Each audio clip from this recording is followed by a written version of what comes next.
So in a world where magic capabilities are a reality, everyone in that world should be able to use magic or at least cast some sort of spells during battle or an activity that they are doing. But what if I told you that even a main protagonist is sometimes unable to use any sort of magic at all, but instead uses their own technique just like this?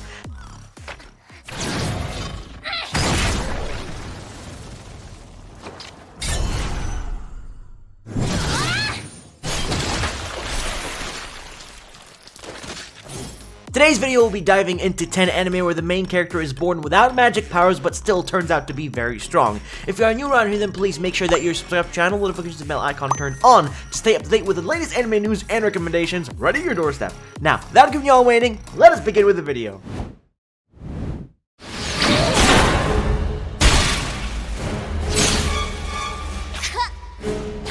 We begin this video list with an anime called Armed Girls Machiavellinisim, a series created by Studio Silverlink in 2017. This follows a transfer student and the protagonist Fudo, who enters an academy that was once a mixed school now turned into an all-girls school. Guys were forced to dress as girls to attend, and the only way to pretty much change it back is for Fudo to defeat all elite swordswomen in the school and get their stamps for approval. It's a challenge indeed. Most of them can use magic with sword techniques, but Fudo has absolutely no magic, but uses a glove with metal studs to fight and deflect attacks, which is a very unique and badass weapon in my opinion. It's a very fun, entertaining show, not particularly strong in terms of plot or depth, but has a good balance of cool, stylish moments, as well as comedic and amusing moments with likable cast of characters.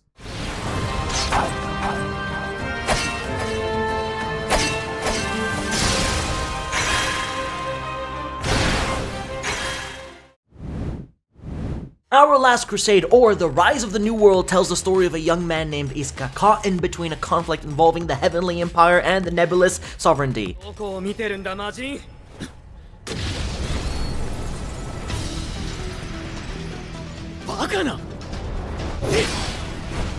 To put it simply, they are two sides with different ideologies or even utilizes different tactics as part of its culture. The Heavenly Empire relies on its advanced technology while the Nebulous Sovereignty utilizes its magic users. It's a conflict of science versus magic, a common trend in military fiction. What makes this anime quite mediocre relies on the ultimate execution of the show's ideas.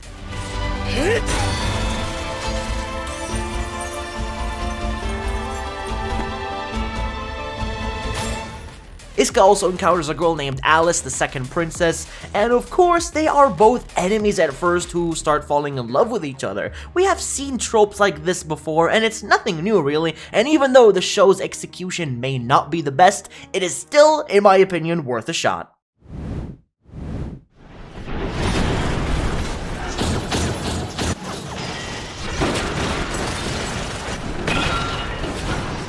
Break Blade is one of those anime with a lot of potential. Unfortunately, it's just a 12-episode series, and, it's just not enough to develop a deep and profound story of characters. The strongest part of this anime, however, is without a doubt the art, animation, and also sound. It is just incredible. One of the highest quality you'll ever see in a mech anime. A lot of details, colors, special effects. The mechs are 100% also, by the way, hand-drawn, yet they still look better than any other made with CGI, and usually those really aren't great, but the way the producers use the art in combination with the sound of the moving and clashing metal just gives it a more realistic feeling of, super big and heavy machines moving and battling each other.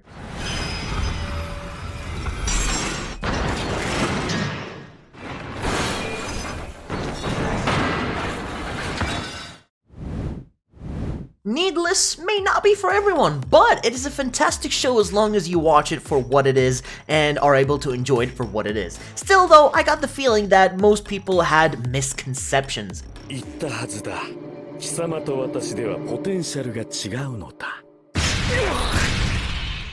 First of all, Needless is not really a shonen, it is a shonen parody, and the reason why it is it's full of shonen cliches is because it makes fun of those classic elements by overreacting them till they reach grotesque levels. It's important to understand that is the basis of the show. It was developed by Studio Madhouse in 2009, and Needless is a Gurren Lagann ripoff, but if you did enjoy that show, then there is a chance that you will most likely enjoy this too, because it is very similar.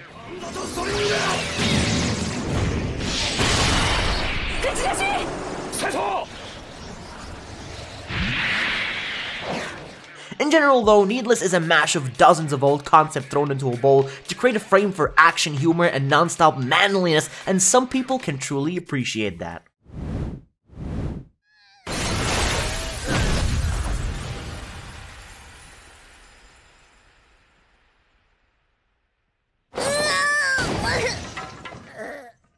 The magical revolution of the reincarnated princess is a feel-good isekai about an interesting royalty who loves magic. Nothing stands out particularly, but what I can say from what I've seen so far, it is super enjoyable. It's actually a brand new show currently airing right now as I speak by Studio Dio Media. Of course, there might be stuff people might not like, of course, and that is the Yuri part. Yeah, you heard what I said. This anime will follow two female protagonists as they grow stronger, form an everlasting relationship together, and also companionship of a lifetime. You know, it is a simple, lighthearted show, and there's honestly no better than that. I'm definitely gonna keep watching it, and you guys should also give it a try. この場をもって宣言する。私はユフィリア・マゼンタとの婚約を破棄すると。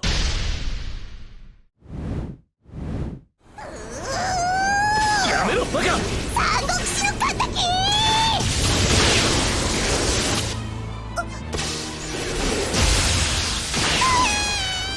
Now the thing is that stood out for me the most about this series wasn't really the story, the characters, or even the fight scenes. No, it was actually how colorful this anime was. Seriously, despite the amount of anime I've seen in the past, I've never seen such colorful hair on characters. Well, aside from also No Game No Life, of course. But this anime here is super underrated. Created by Studio Zex in 2011, the only memorable thing about this series was its visuals and how colorful it was, as its story or even characters are by far, most likely, its weakest point. It gets quite confusing at times, and that can be a bummer to the enjoyment. One point, the protagonist loses his memories, and then the next he gains it back after joining a school, and then wild things happen from there. But I'll be honest, I wouldn't watch this more than once, but hey, knock yourselves out, and why not give it a shot?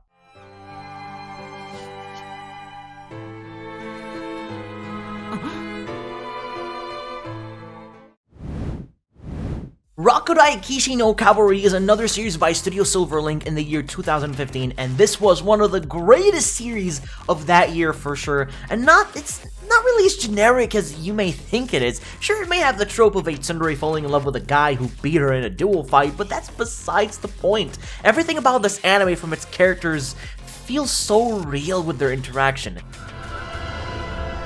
第4危険新記録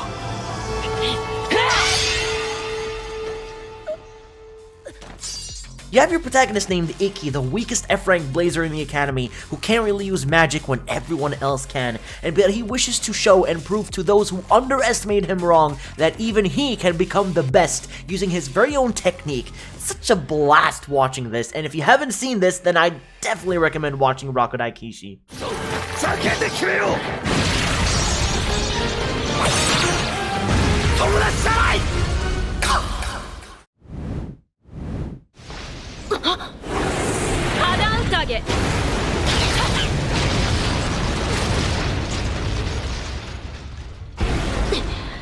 Oh boy, okay, where do I start with Sekirei? Well, to begin with, this is mainly targeted at male audience, but viewers who dislike ecchi or harem anime should probably look elsewhere. Now likewise, those who love fanservice should give Sekirei a try, because it contains all the ripped up clothes, censored shots, and many more. Just think of this as an ecchi galore series. You will not be disappointed. However, it comes to say this as well, if you wish to witness a useless protagonist with absolutely no power hide behind his defensive wall of girls as they protect him from danger when it arrives, well, this anime has everything I just mentioned.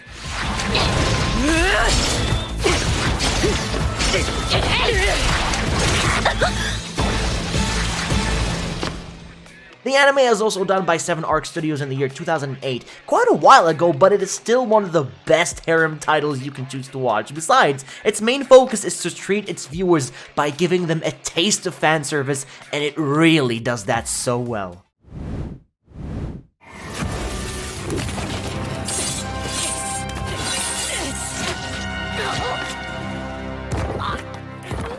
Rokka Rokka no Yuusha, Brave of the Six Flowers. This is an anime I'm eagerly awaiting for a second season announcement. It's just too good of an example of where a protagonist is so unique.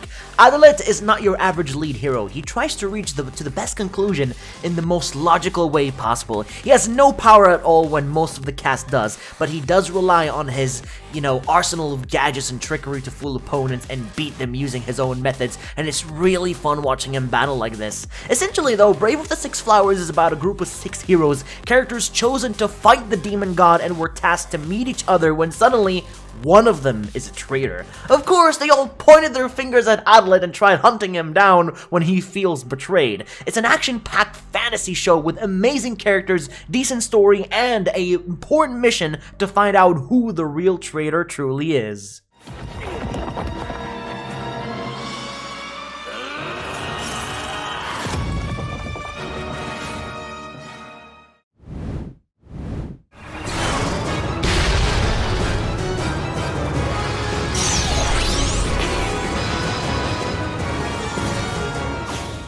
Now finally, to end this list off, I'm recommending to you all is the Underdog Shonen anime series at the very start to now becoming one of the greatest of all time peak shonen series talked about by the community of all time, and it's none other than Black Clover. Following the weak protagonist Asta, born without magic, training daily hoping to receive his magical grimoire book to finally cast a spell or two, but alas, no luck.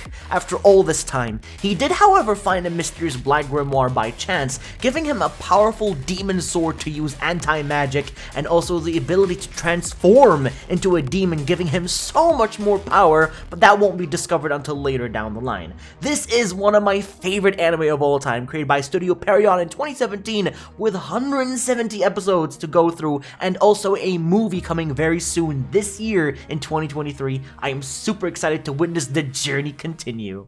時間反転魔法クロノアナスタシス